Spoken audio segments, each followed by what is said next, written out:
So far in this series on sorting algorithms, we have talked about three of the sorting algorithms: selection sort, bubble sort, and insertion sort. And we have seen that these algorithms are not so fast. They are all big O of n square in average case.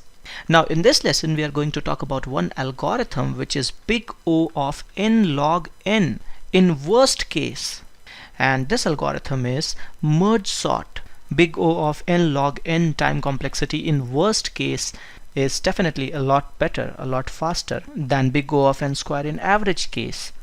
So in this lesson we will study, discuss and analyze merge sort algorithm. There is one prerequisite for this lesson. You should have at least heard about recursion as a programming concept. Okay, so let's get started. Once again, I'll pick up a very simple sorting scenario. Given a list of integers in the form of an array, something like this. Let's name this array A. We have 8 elements in the array, so we have indices from 0 to 7. We want to sort this list in increasing order of the value of integers. So the list should be rearranged like this. Our approach in merge sort algorithm will be entirely different from what we had done in previous sorting algorithms, where we were rearranging the elements or changing their positions only by swapping or shifting. What we are going to do here is we are going to break this problem into sub-problems. We will divide this array into two equal halves, or rather two possibly equal halves.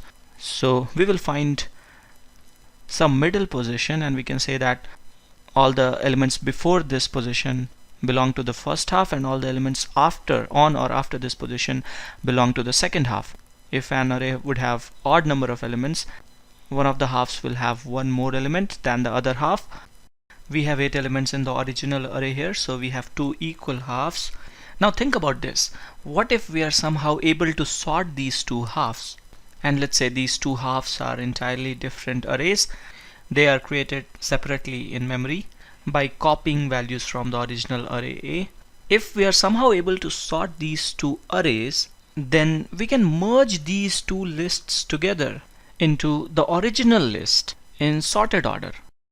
Of course, there has to be some algorithm to merge two sorted arrays into a third array in sorted order. The algorithm will be pretty straightforward. Let's say this particular subarray is named L and this particular subarray is named R, L for left and R for right. Because all the elements in A are present either in L or R, we can start overwriting A from left to right. We can start with 0th position in A. At any point, the smallest element will be either the smallest unpicked in L or the smallest unpicked in R. And let's say we color code the smallest unpicked in L and R by this yellow color. What we can do is we can pick the smaller of the two smallest unpickeds in L and R. We have two candidates here, 1 and 3. 1 is smaller, so we can write 1 here at 0th index, and now we can look for the number to fill at 1th index in A. Let's say the cells of the picked elements will be color coded in green. If I have to write pseudocode to merge the elements of two sorted arrays into a third array, let's say we want to write a function named merge that will take 3 arrays as argument, left, right, and the array in which it should be merging the two sorted arrays, left and right. Then I'll do something like this.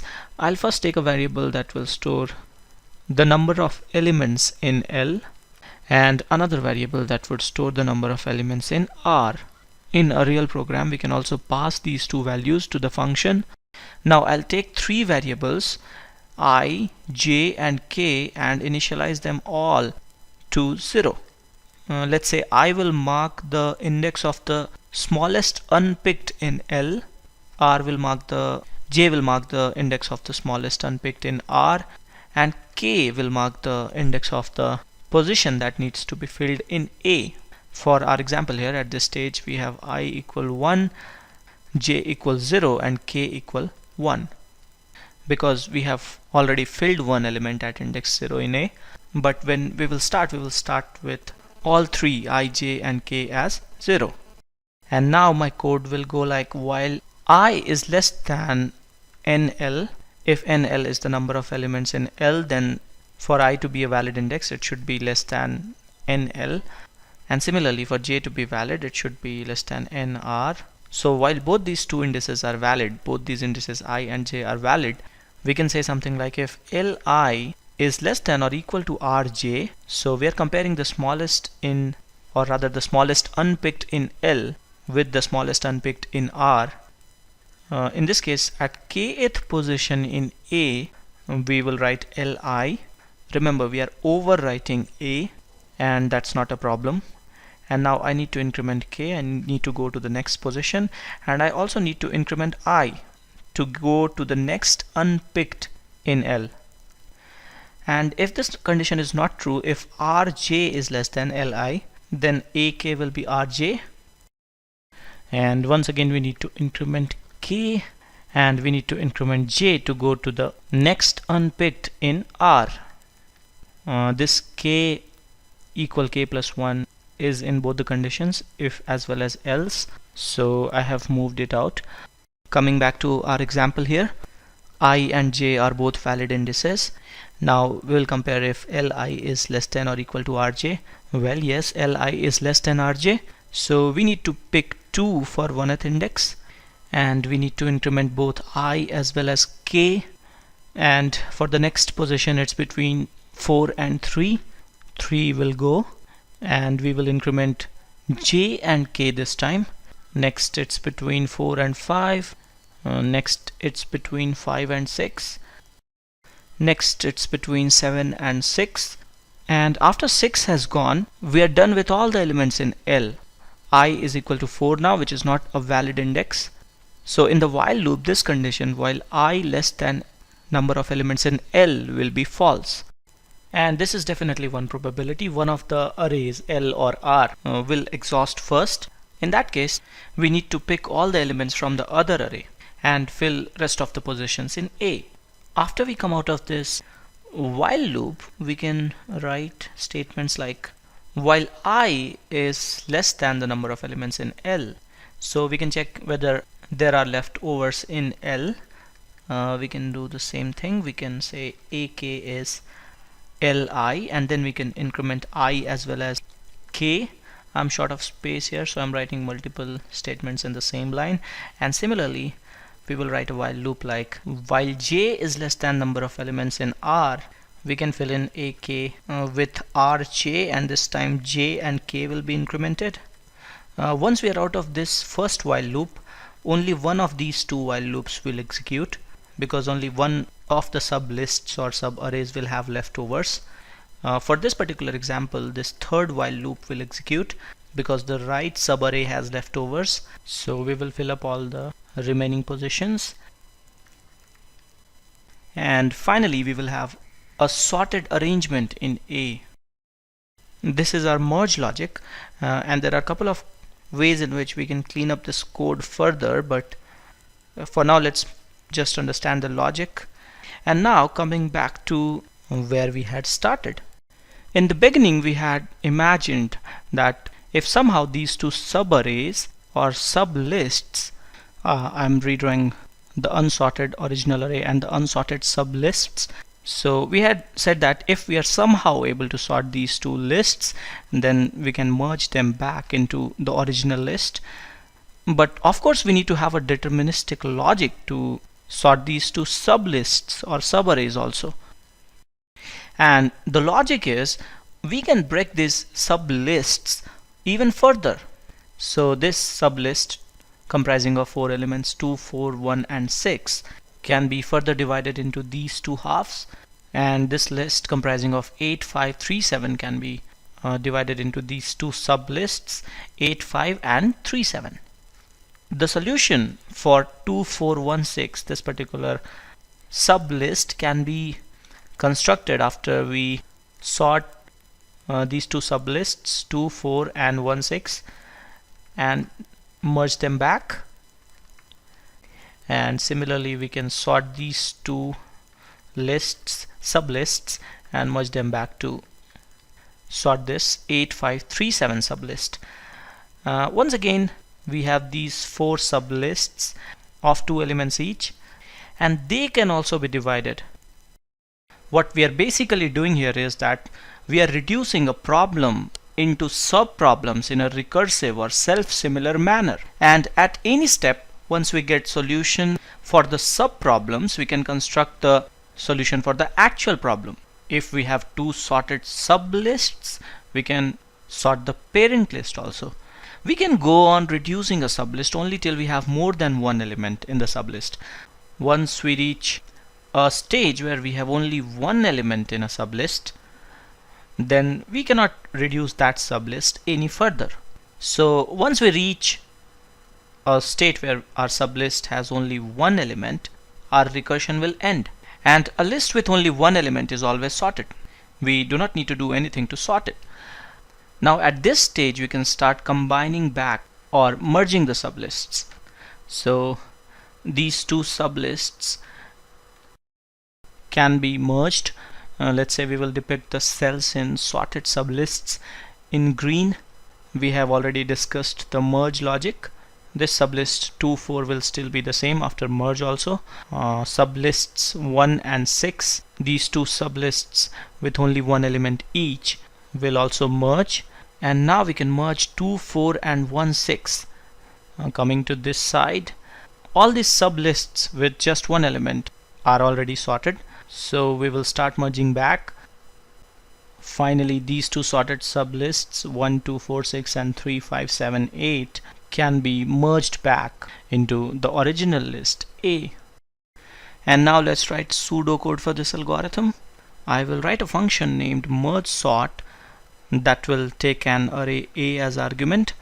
In the function, first I'll take a variable that will store the number of elements in A, and now we can partition A into 2 halves.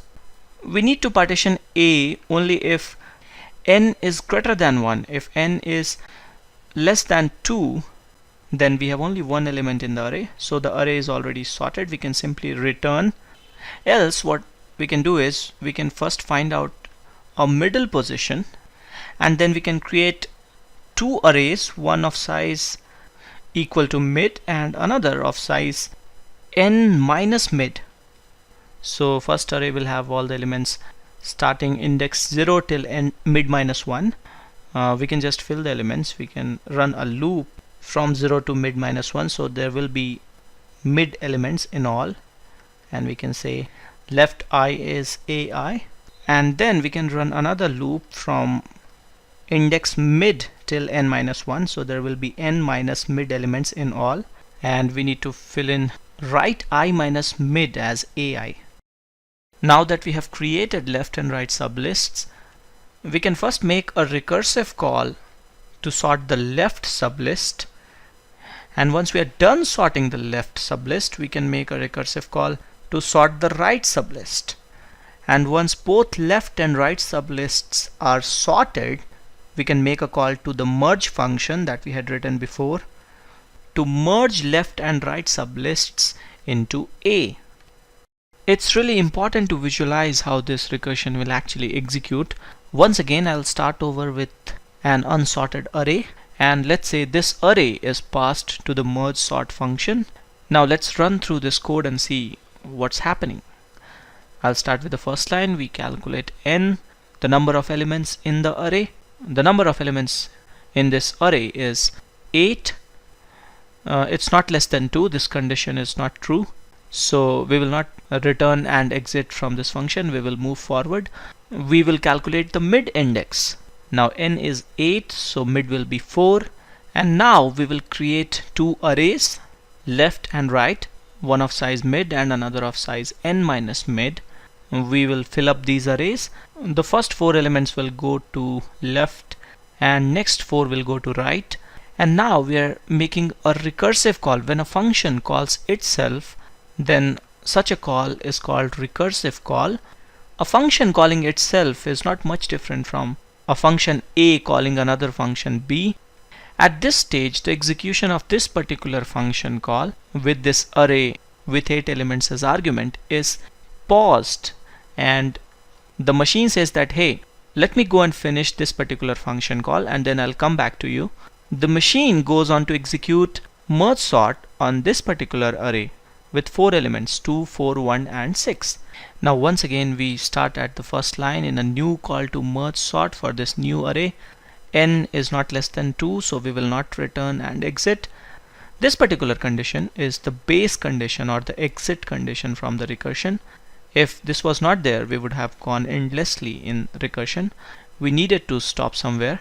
Once again we will create lefts and rights, and once again there will be a recursive call passing this array 2, 4 as argument. So once again the state of execution of this second merge sort will also be paused.